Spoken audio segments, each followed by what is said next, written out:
400 কোটি টাকা দুর্নীতির অভিযোগে এইমাত্র সাবেক উপদেষ্টা আসিফ মাহমুদকে গ্রেপ্তার করা হয়েছে। এইদিকে সেনাপ্রধান কঠিন অ্যাকশন নিচ্ছেন। বিস্তারিত জানতে ভিডিওগুলো দেখতে থাকুন।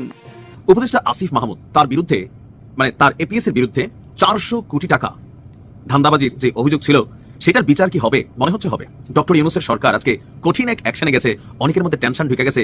ঘটনা কি হতে যাচ্ছে? মির্জা ফখরুল ইসলাম আলমগীরের একটা লাইন, সেই লাইনটা হচ্ছে এই সংস্কারের কথা বলে প্রচারণায় নেমেছেন প্রধান উপদেষ্টা। সংস্কারের কথা বলে প্রচারণাটা কি? তিনি জাতির উদ্দেশ্যে ভাষণ দিয়ে সংস্কারের পক্ষে ভোট দেওয়ার আহ্বান জানাচ্ছেন। ইউনূস সরকারের বারবার প্রতিশ্রুতি দেওয়া নির্বাচনের মাত্র 3 সপ্তাহ আগে বাংলাদেশ সেনাবাহিনীতে যে ব্যাপক রদবদল হতে যাচ্ছে তাতে মনে হচ্ছে সরকারের রাজনৈতিক কৌশলে নতুন মাত্রা যোগ করা হচ্ছে। আসসালামু আলাইকুম সম্মানিত দর্শক, আজকের ভিডিওটি খুবই গুরুত্বপূর্ণ, অত্যন্ত স্পেশাল। ভিডিওটি সম্পূর্ণ দেখবেন। সম্মানিত দর্শক শ্রোতা, সাবেক উপদেষ্টা আসিফ মাহমুদ সজীব ভুঁইয়া এবং তার সহকারী দুইজনেই 400 কোটি টাকা দুর্নীতির অভিযোগে তাদেরকে গ্রেপ্তার করা হয়েছে। প্রিয় দর্শক শ্রোতা, কঠিনভাবে খেপে গেছেন সেনাপ্রধান জেনারেল ওয়াকারুজ্জামান। তাদের বিরুদ্ধে কঠিন অ্যাকশন নিচ্ছেন আজকে। এইদিকে আবার ডক্টর মোহাম্মদ ইউনূস যে কোনো মুহূর্তে পদত্যাগ করতে পারে, গোপন তথ্য এটাই পাওয়া যাচ্ছে। দর্শক, সবকিছু মিলিয়ে আজকের এই ভিডিওটি দেখলেই বিস্তারিত বুঝতে পারবেন আমাদের দেশে কি হতে চলেছে। তো দর্শক, বেশি কথা না বাড়িয়ে সরাসরি মূল ভিডিওতে চলে যাই। আপনারা মনোযোগ সহকারে বিস্তারিত ভিডিওগুলো সম্পূর্ণ দেখতে থাকুন। হগিন্নির ভূতের নাম মিয়া খা, ক্ষমতা পাইলে কি যে হয় দেখেন। উপদেষ্টা আসিফ মাহমুদ তার বিরুদ্ধে তার এপিএস এর বিরুদ্ধে 400 কোটি টাকা ধান্দাবাজির যে অভিযোগ ছিল সেটার বিচার কি হবে? মনে হচ্ছে হবে। ডক্টর ইউনূসের সরকার আজকে কঠিন এক অ্যাকশনে গেছে। অনেকের মধ্যে টেনশন ঢুকে গেছে। ঘটনা কি হতে যাচ্ছে খেয়াল আছে? আপনার আসিফ মাহমুদ সজীব ভুঁইয়ার যে সাবেক সহকারী এপিএস মোয়াজ্জেম হোসেন, সাধারণ পরিবার থেকে উঠে আসছে। এখন তার চিকিৎসা করার জন্য সে কোথায় যেতে চায়? আপনারা যাইতে চায় থাইল্যান্ড। বাংলাদেশে তার চিকিৎসা হবে না কেন? টাকা আছে, আসলে পালাইতে চায়। সরকারের মেয়াদ শেষের দিকে দেশ ছাইরা এই টাকা এরা বিদেশ পাচার করে দিছে। এখন এই বিদেশের টাকাটাকে খাওয়ার জন্য দেশ ছাইরা পালাইতে চায়। কারণ আসিফ মাহমুদ সজীব ভুঁইয়ার বিরুদ্ধে যে দুর্নীতির অভিযোগ আছে, বিএনপি সরকার এটার বিচার করবে ঘোষণা দিয়েছিল। ছাত্রদলে আপনার যিনি সাধারণ সম্পাদক আছেন বা সেক্রেটারি আছেন নাসির, এরপরে সম্ভবত টেনশনটা। ঘটনার প্রেক্ষাপট হচ্ছে স্পাইনাল কর্ডের চিকিৎসা করাতে থাইল্যান্ড যাওয়ার অনুমতি চেয়েছে আপনার আসিফ মাহমুদ সজীব ভুঁইয়ার সাবেক এপিএস মোয়াজ্জেম হোসেন, যার বিরুদ্ধে 400 কোটি টাকা মতান্তরে হাজার হাজার কোটি টাকা ধান্দাবাজির অভিযোগ আছে। দুদকে ফাইলটা আপাতত আটকে আছে, গতি পাচ্ছে না, তবে পাবে। ওই আবেদনে উল্লেখ করা হয় তাকে ষড়যন্ত্রমূলকভাবে হয়রানি করার উদ্দেশ্যে এই পিটিশন মামলায় সম্পৃক্ত করা হয়েছে। বাতিজা বাতিজা বাতিজা, তোমার খবর আছে বাতিজা? তোমরা যে রাষ্ট্রটাকে কি বানাই ফেলছো এক একজন চেয়ারে বৈশা, আমরা কিন্তু বুঝা গেছি। এখন বাতিজার বক্তব্য হয়রানি, তো তোমাকে কে হয়রানি করতে চায়? কে? আস্তে আস্তে সব বের হবে বাবা। মূলত তিনি কোনো প্রকার আইন শৃঙ্খলা ভঙ্গকারী এবং রাষ্ট্রবিরোধী কর্মকাণ্ডে জড়িত নন। তার বিরুদ্ধে আনা অভিযোগ দৃঢ়ভাবে তিনি চ্যালেঞ্জ করেন এবং এ নিয়ে প্রতিদ্বন্দ্বিতা করবেন। ঠিক আছে, বিএনপি সরকার আসতে দাও বা জামাতের সরকার আসতে দাও। তার জাতীয় পরিচয়পত্রের উপর আরোপিত নিষেধাজ্ঞা প্রত্যাহার করে তা অবমুক্ত করে বিদেশ গমনের অনুমতি প্রদান করার জন্য তিনি আবার দরখাস্ত দিয়েছেন। তিনি নাকি পরে গিয়ে স্পাইনাল কর্ডে আঘাত পেয়েছেন, সেখান থেকে ফ্লুইড বের হচ্ছে। এখন বাংলাদেশে কি চিকিৎসা নাই?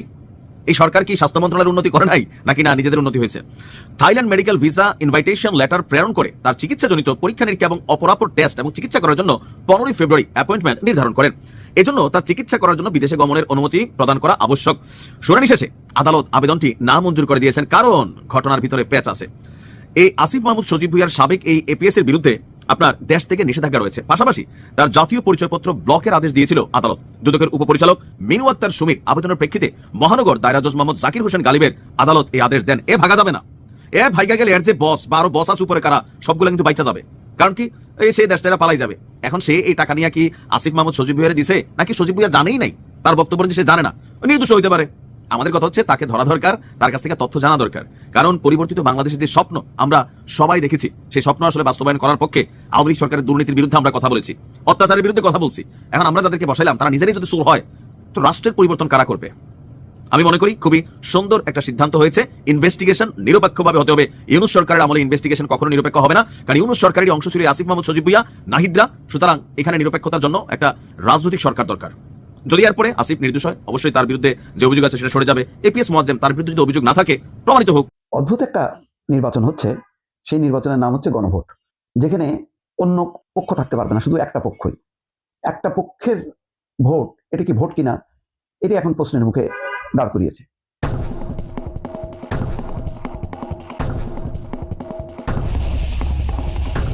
আজকে কিছুক্ষণ আগে দেখলাম যে মির্জা ফখরুল ইসলাম আলমগীরের একটা লাইন, সেই লাইনটা হচ্ছে এই সংস্কারের কথা বলে প্রচারণায় নেমেছেন প্রধান উপদেষ্টা।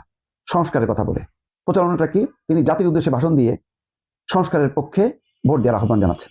গণভোটে হ্যাঁ না হ্যাঁ, কখনো পরাজিত হয়েছে? কখনো হয়নি। যদি 10 জন মানুষ যে 10 জনের মধ্যে 9 জনই হ্যাঁ দেবে, না একজন দেবে, রেকর্ড নেই। আবার এমন রেকর্ডও নেই যে গণভোটে না এর পক্ষে কেউ প্রচার চালাতে পারবে না। যারা না বলবে তারা হচ্ছে স্বৈরাচারের দোষর, আর যারা হ্যাঁ বলবে তারা হচ্ছে ভয়ঙ্কর রকম মানে স্বৈরাচার মুক্ত একটা শাসন ব্যবস্থার পক্ষে। এই যে ডিভিশনটা, ভাগাভাগিটা, এটা নির্ধারণ করবে কে? জনগণ ভোট দিয়ে, যে এই প্রস্তাব এটার পক্ষে হ্যাঁ বলেন আর না হলে না বলেন। তা হ্যাঁ না মানেই তো, অর্থাৎ পক্ষ বিপক্ষ থাকলেই না সেটা ভোট হবে। সেটা হ্যাঁ না হোক অথবা করিম রহিম হোক, নির্বাচনে যদি 2 জন দাঁড়ায়, সব করিমের পক্ষে থাকে, তো হাঁটা ধরি আমরা যদি করিম, তাহলে সবাই করিমের পক্ষে থাকবে এবং রাষ্ট্রযন্ত্র সহ সবাই নেমে যাবে। একটা অদ্ভুত মানে গণভোটের একটা কনসেপ্ট দাঁড় করালো। এটা কোনো সংস্কারের অংশ হতে পারে? যে এমন একটা সংস্কার যে যেখানে প্রতিপক্ষ থাকবে না, বিপক্ষের কেউ থাকবে না, যারা থাকবে তারা স্বৈরাচারের দোষর হবে। এটা কেমন নির্বাচন? যদি এতই মানে খারাপ হয় তাহলে গণভোটটা না করাই ভালো ছিল। আমি তো সবসময় বলি এই গণভোটের দরকার ছিল না। সংস্কারের প্রস্তাবগুলি চলে যাবে পার্লামেন্টে, পার্লামেন্ট নির্বাচিত পার্লামেন্ট, গণঅভ্যুত্থানের পার্লামেন্ট, গণঅভ্যুত্থান পরবর্তী সংসদের যে অধিবেশন, সেই এমপিরা তারা ঠিক করবে সংস্কার কোনটা লাগবে কোনটা লাগবে না। জনগণের মতামত তো ওই প্রতিফলিত হবে সেখানেই, কারণ এই সংস্কারের ইস্যু নিয়ে রাজনৈতিক দলগুলো জনগণের কাছে যাবে যে আমি ক্ষমতা গেলে এই সংস্কার করবো, অমুকে গেলে এই করবো। এইটার জন্য এত পেঁচানো দরকার ছিল না, এবং যাই করলো। এখন প্রধান উপদেষ্টারা সবাই নামছে মানে কি, একটা দেখা যাচ্ছে ভারত 4-5 কোটি টাকা মূল্যের একটা অ্যাম্বুলেন্স দিছে ব্যয়বহুল, ওই অ্যাম্বুলেন্সটাকে ভোটের গাড়ি বানায় ফেলছে, ওই গাড়ি চলতেছে। গণভোটের নামে কেউ কেউ নেমে গেছে, নিজেদের প্রচারও চলতেছে। মনে করেন গণভোটের পক্ষে হাসনাত আব্দুল্লাহ, নাসিরুদ্দিন পাটোয়ারি বা মির্জা আব্বাস যেই হোক না কেন নেমে গেল। 2টা নির্বাচন তো 2টা, একটা গণভোট আর একটা হলো সংসদ। তো সংসদের এটা হবে 22 তারিখ থেকে, আর গণভোটের হলো এখন থেকেই করা যাবে। তো এখন নেমে গেল গণভোটের নামে ঘুরতেছে, কিন্তু প্রার্থী তো এমপি নির্বাচনের প্রার্থী, সে দলবল নিয়ে লাগতেছে। লোকজন বুঝলো ঠিকই যে গণভোট তো আসলে ইস্যু না, ইস্যুটা হচ্ছে এমপি নির্বাচন। আবার জাতির উদ্দেশ্যে হুট করে কথা নেই বার্তা নেই ভাষণ দিলেন ডক্টর মোহাম্মদ ইউনূস। মানে একটা জগা খিচুড়ি পাকায় ফেলছে একটা। আমি তো বলছিলামই গণভোট এটা গণতামাশায় পরিণত হয়েছে। এইভাবে কোনোদিন ভোট হয় না, এটা ভোটের কোনো সংজ্ঞাই হইতে পারে না যে রাষ্ট্রযন্ত্র সব নেমে যাবে গণভোটের পক্ষে। তাহলে বিপক্ষে যারা থাকবে তারা তো শত্রু হিসেবে প্রতিগণিত হবে। ধরেন না তো ভোট দেবে, 2-4-5 লাখ যাই হোক না কেন পড়বে তো, তাহলে তারা গণশত্রু। আর যারা পক্ষে দিল, হাঁতে ভোট দিল, তারা হচ্ছে দেশপ্রেমী। এইভাবে বিভাজন, এই ধরনের বিভক্তি, এটা প্রত্যাশিত না। এটা একেবারেই মানুষের উপরে ছেড়ে দেওয়া উচিত ছিল। এই সংস্কার করছে, আপনি পক্ষে নাকি বিপক্ষে বলেন, মানুষ রায় দেবে। কিন্তু মানে যারা নির্বাচনটা কন্ডাক্ট করবে তারা তো নিরপেক্ষ থাকবে। কাউন্ট করবে কিভাবে? তাহলে রাষ্ট্রযন্ত্র যদি সব মানে হায়ের পক্ষে থাকে, তাহলে তো এই নাগুলিকেও তারা হা বলে চালা দেবে। এইটা মানে খুবই একটা মানে হাস্যকর একটা বিষয় হয়ে গেল। এই জন্য আজকে দেখেন বলছেন মির্জা ফখরুল সমালোচনা করছেন, সংস্কারের কথা বলে প্রধান উপদেষ্টা নিজেই প্রচারণায় নেমে গেছেন। যা দরকার না সেই কাজগুলো হচ্ছে, দুর্ভাগ্যজনক। ইউনূস সরকারের বারবার প্রতিশ্রুতি দেওয়া নির্বাচনের মাত্র 3 সপ্তাহ আগে বাংলাদেশ সেনাবাহিনীতে যে ব্যাপক রদবদল হতে যাচ্ছে তাতে মনে হচ্ছে সরকারের রাজনৈতিক কৌশলে নতুন মাত্রা যোগ করা হচ্ছে। মার্কিন নতুন রাষ্ট্রদূত দায়িত্ব নেওয়ার সাথে সাথে এই রদবদলের সময়টির কোনো যোগসূত্র আছে কিনা তা নিয়ে প্রশ্ন তোলা যায়। এটি আন্তর্জাতিক এবং স্থানীয় রাজনীতির একটি জটিল সমীকরণে প্রতিফলনও কিনা সেটি গুরুত্বপূর্ণ। বিশেষ করে ভারতীয় সেনাপ্রধান যখন দাবি করেছেন যে তিনি বাংলাদেশের সেনাপ্রধানের সঙ্গে যোগাযোগ রাখছেন, তখন এসব প্রশ্ন ওঠা তো স্বাভাবিক যে এই রদবদলের মাধ্যমে সেনাপ্রধান ওয়াকারুজ্জামানকে সঙ্গীহীন করে ফেলা হলো কিনা। সেনাপ্রধান ওয়াকারুজ্জামান নির্বাচনের আগে সব স্তরের কর্মকর্তাদের যখন নির্দেশ দিচ্ছে নিরপেক্ষ থাকতে, ঠিক সেই দিন তার ঘনিষ্ঠ জেনারেলদের বিদায়ের ফাইল সই হচ্ছে। এর মানে দাঁড়াচ্ছে নিরপেক্ষতার নির্দেশ দেওয়া হচ্ছে ওয়াকারুজ্জামানের মুখে, কিন্তু মাঠের নিয়ন্ত্রণ যাচ্ছে এমন হাতে যারা নির্দেশের উল্টো ধারায় বিশ্বাসী অথবা ওয়াকারুজ্জামানের বিরোধী পক্ষই বলতে পারেন। এই যে দ্বৈততা ভোটের দিন বড় বিপদ ডেকে আনতে পারে। যদি কোনো কেন্দ্রে সেনা ঢোকার দরকার হয়, তখন কোয়ার্টার মাস্টার জেনারেল পদে থাকা মাইনুর রহমান, যিনি পেশাদার এবং নিরপেক্ষ সুনাম রাখেন বলে বলা হচ্ছে, তাকে হয়তো বলা হবে তুমি থাকো ছাউনিতে, মাঠে যাবে না। আর মাঠে নামবে সেই বাহিনী যারা পাকিস্তানি মডেল সিভিল মিলিটারি রিলেশনের কথা শুনে অভ্যস্ত। প্রথমত সময়টা দেখুন, এই সময়টা নিজে একটা বার্তা বহন করছে।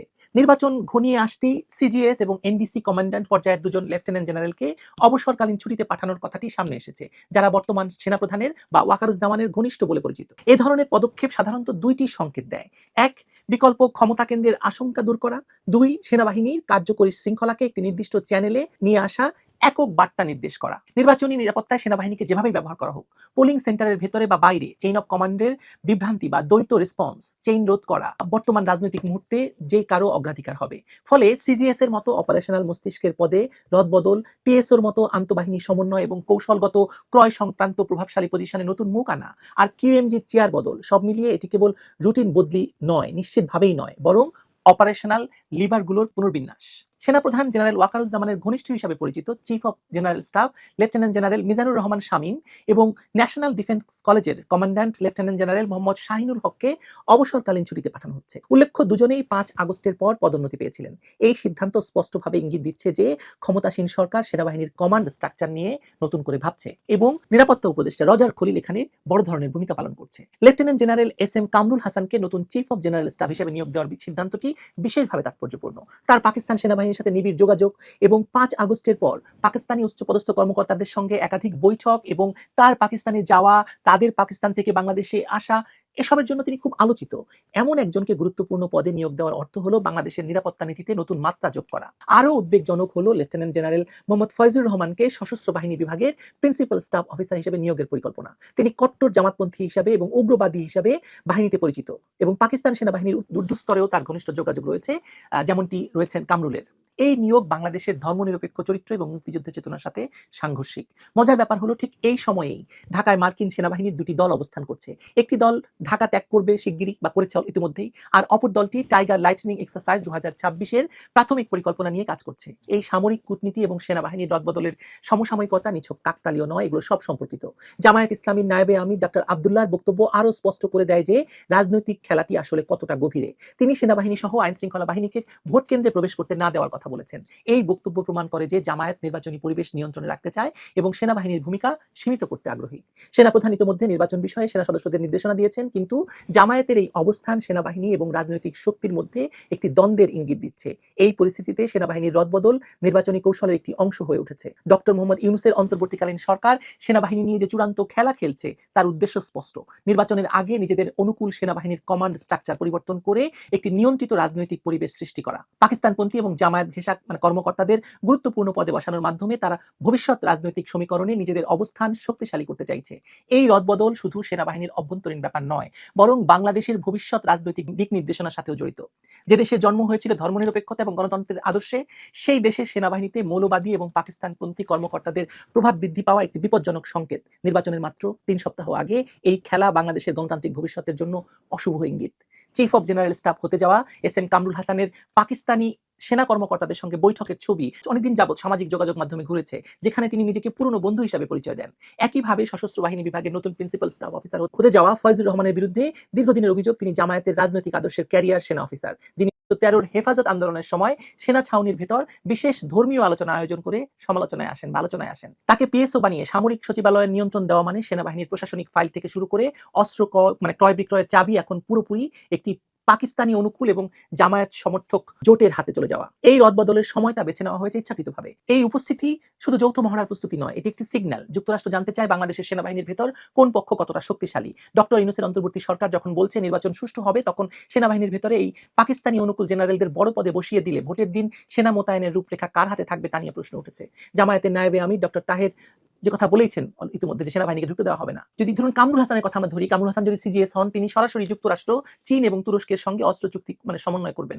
কিন্তু পাকিস্তানের সঙ্গে তার ঘনিষ্ঠতার কারণে একটি সম্ভাবনা তৈরি হয়েছে যে বাংলাদেশ হয়তো আবারও পাকিস্তানের কাছ থেকে MB2 ট্যাঙ্ক বা LOL এর মতো পুরনো প্ল্যাটফর্ম কিনতে যাচ্ছে, যাতে করে পাকিস্তানের সামরিক শিল্প বাঁচে এবং বাংলাদেশের সামরিক বাহিনীর লজিস্টিক পুরোপুরি পাক অনুকূল একটি সিন্ডিকেটের হাতে চলে যায়। ফয়জুর রহমান পিএসও হলে এই সিন্ডিকেটের নিয়ন্ত্রণ আরো শক্ত হবে, কারণ তিনি সরাসরি বাজেট পরিকল্পনা এবং ক্রয় বিক্রয়ের ফাইল সই করবেন। সেনাবাহিনীর ভেতরে এই যে পাকিস্তানি অনুকূল জেনারেলদের বসিয়ে দেওয়া, ভোটের পরেও একটা ফ্যালব্যাক তৈরি করা, যাতে ভোটের পরে যদি কোনো সরকার আসে তারাও এদের নিয়ন্ত্রণে থাকে। যদি নির্বাচনের ফল কোনো পক্ষ মানতে না চায়, তখন এই জেনারেলরা সামরিক ছাউনি থেকে বার্তা দিতে পারবেন, আমরা আছি, আমাদের ভয় করো। এই বার্তা শুধু রাজনৈতিক দলগুলোর জন্য নয়, যুক্তরাষ্ট্র এবং ভারতের জন্য এক সতর্ক বার্তা। বাংলাদেশে এখনো পাকিস্তান অনুকূল একটি সামরিক শক্তি জীবিত আছে, তাদের উপেক্ষা করা যাবে না। ভারতের পররাষ্ট্র মন্ত্রণালয় ইতিমধ্যে তাদের সামরিক অ্যাটাশেকে বলেছেন যে কোনো পাকিস্তানি কানেকশনের দিকে নজর রাখতে। চীনও দেখছে যে বাংলাদেশ সেনাবাহিনী যদি আবারও পাকিস্তানি হার্ডওয়্যারের উপর নির্ভর করে, তাহলে বেইজিং, ইসলামাবাদ, ঢাকা একটি নতুন সামরিক ত্রিভুজ তৈরি হতে পারে, যেখানে চীনের বেল্ট অ্যান্ড রোড প্রকল্পের নিরাপত্তা দেবে পাকিস্তান প্রশিক্ষিত বাংলাদেশি জেনারেলরা। যুক্তরাষ্ট্র চায় না এই ত্রিভুজ গড়ে উঠুক, তাই তারা ঢাকায় সেনা দল রেখেছে, যাতে ভোটের দিন যদি কিছু ঘটে তখন। সম্মানিত দর্শক, আশা করতেছি বিস্তারিত ভিডিওগুলো আপনারা সম্পূর্ণ সম্পূর্ণ মনোযোগ সহকারে শুনেছেন এবং দেখেছেন। প্রিয় দর্শক, আজকের এই ভিডিওতে আপনারা যে আলোচনাগুলো শুনতে পারলেন, রাজনৈতিক বিশ্লেষকরা যেসব আলোচনা করলো, প্রিয় দর্শক সমস্ত কিছু মিলে আপনাদের কি মনে হচ্ছে, কি হতে চলেছে আমাদের দেশে? দর্শক শ্রোতা, আপনারা সকলেই জানেন বর্তমানে দেশের পরিস্থিতি, রাজনৈতিক অবস্থা বেশি একটা ভালো না। যে কোনো মুহূর্তে যে কোনো ঘটনা ঘটতে পারে। আর এর মধ্যে বর্তমান দেশের কর্মকাণ্ড পরিস্থিতি নিয়ে আপনাদের কি মনে হচ্ছে? দর্শক, আপনাদের মূল্যবান মন্তব্য ভিডিওর কমেন্টে অবশ্যই লিখে জানিয়ে দিবেন। প্রিয় দর্শক শ্রোতা, ভিডিওটি এখানে শেষ করছি। ভিডিওটি সম্পূর্ণ আকারে দেখার জন্য আপনাদের সবাইকে অসংখ্য ধন্যবাদ।